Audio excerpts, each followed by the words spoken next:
Kung ikukumpara sa ibang mga simbahan sa Iloilo, hindi agad agaw pansin ang simbahang ito sa distrito ng La Paz. Tahimik lang itong nakatayo sa gitna ng komunidad.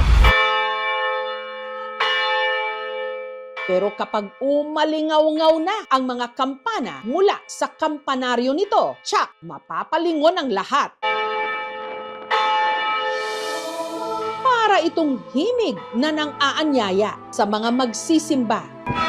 At sa bawat pagtunog nito, may kasaysayan at tradisyong bumubuhay sa buong distrito.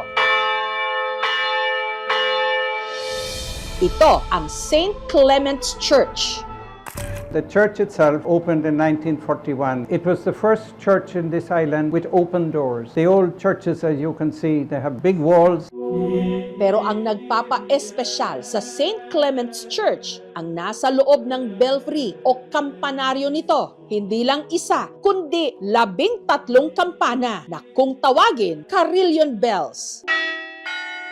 Ang bells na ito, hindi katulad ng ordinaryong kampana na iisang tunog lang ang nagagawa dahil set o binubuo ito ng maraming kampana. Bawat isa sa mga ito may sariling pitch o musical note.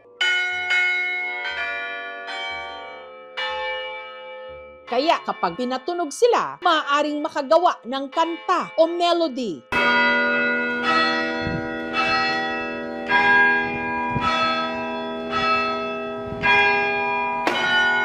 Araw-araw ko din po ito naririnig yung tugtog. Na-amaze po. Ang carillioner, tawag sa nagpapatunog sa carillon bells, na siya ring organist ng simbahan, si Jan Jan. Hindi katulad sa ibang carillon bells na electronic na. Ang sa St. Clement's, mano-mano pa ring pinapalo ni Jan Jan.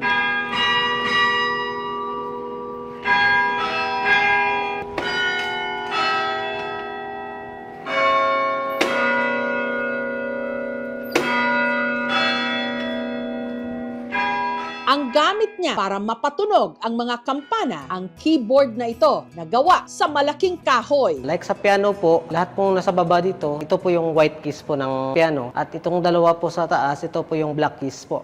Yung wire po nakakonect sa may hammer po mismo ng bell po. Kung hatakin mo po pababa, yung hammer niyo po sa taas po maghahampas po doon sa bell para po tutunog po yung kampana. Taong 2015 pa raw, nagsimulang maging kampanero ng simbahan si Jan Jan. Pero bago raw siya natoka sa carillon bells, ang unang nagpapatunog nito, ang kanyang tatay Willie at ang kanyang kuya Wilfred. Pero nagka-pneumonia at namatay ang kanyang kuya Wilfred. Kaya nawalan na rin daw ng gana noon ang kanyang tatay Willie. Minsan mo, naalala mo sa kung minsan hala na lahawakan mo. Kalaunan, nakahanap si Willie ng dahilan para magbalik loob. Sa tuwing pinapatugtog niya raw kasi ang carillon bells, natatanaw niya raw mula sa isang maliit na bintana sa kampanaryo ang anak niyang si Jan Jan habang tumutugtog ng organ. Proud na nakita ko siya. Excited na nakita ko siya. Mula noon, magkatuwang na silang nagpapatunog ng carillon bells. Ngunit dapat maging maingat, lalo't madaling maputol ang string gaya ng nangyari nung araw na yon. May mga times po na napuputol po yung wire po sa taas. Example, ngayon po nito. Sina Jan Jan at Willie umakyat ng kampanaryo para ito'y ayusin. Ito po yung naputol po. Mali yung ginagawa niya na kumukuha siya ng alambre tapos i-connect niya po yung wire at saka sa hammer po na nagsasmash po sa bell po para tutunog. Yung una, takot pa. Pero magmahala ako, maliwala na yan. Wala na, hindi na siya trabaho. Nakailang na ako, yung ako ko naman.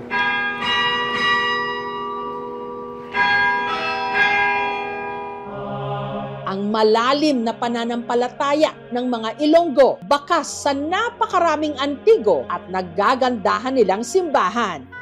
Gaya na lang ng Santo Tomas de Villanueva Parish Church sa bayan ng Miagao, ang fasad o harapan nito kung saan nakaukit ang imahe ni Saint Christopher na may pasan na batang Hesukristo habang tumatawid ng ilog, obra maestrang maituturing kaya napabilang sa UNESCO World Heritage Site.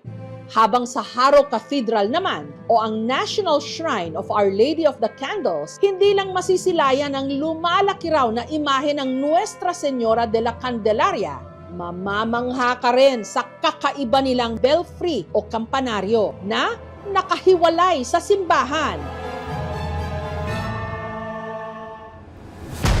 Dito naman sa bayan ng Panay, nakatindig ang pinakalumang simbahan ng Capiz, ang 142-year-old na Santa Monica Parish Church.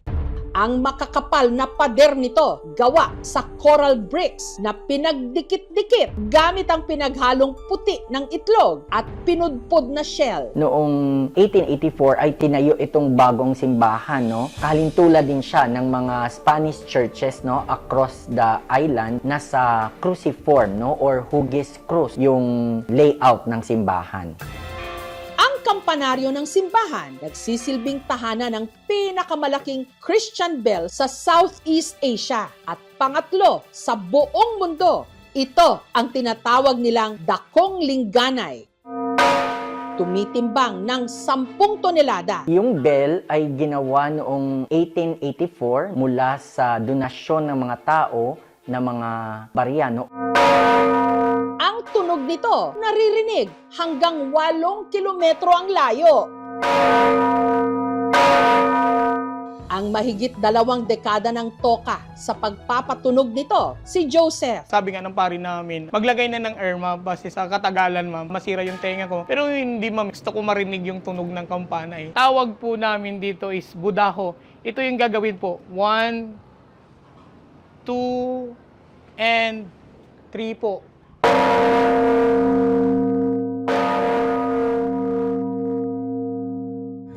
Every December 21 yung kampana namin, anniversary niya po, ma'am. Kung ilang taon yung kampana po, yung edad niya, ay ganun din yung pinapatunog po. Yung tao nung humihila, mga 20, dito po ay makikita natin yung mga gamit or mga basement po ng mga pari nung unang panahon.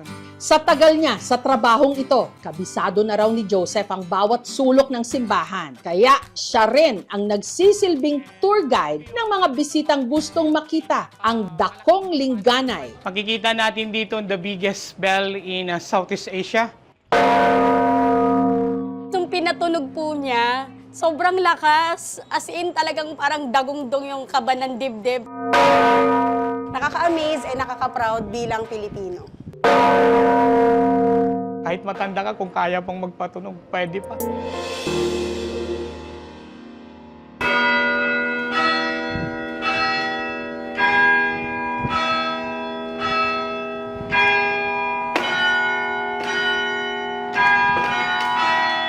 Sa marami nating mga probinsya, ang mga kampana ng simbahan hindi lang tumatawag sa misa. Tinig din sila ng kasaysayan, pintig ng tradisyon at ang paalaala na sa kabila ng paglipas ng panahon, patuloy pa rin nagkakaisa ang maraming bayan sa pananampalataya.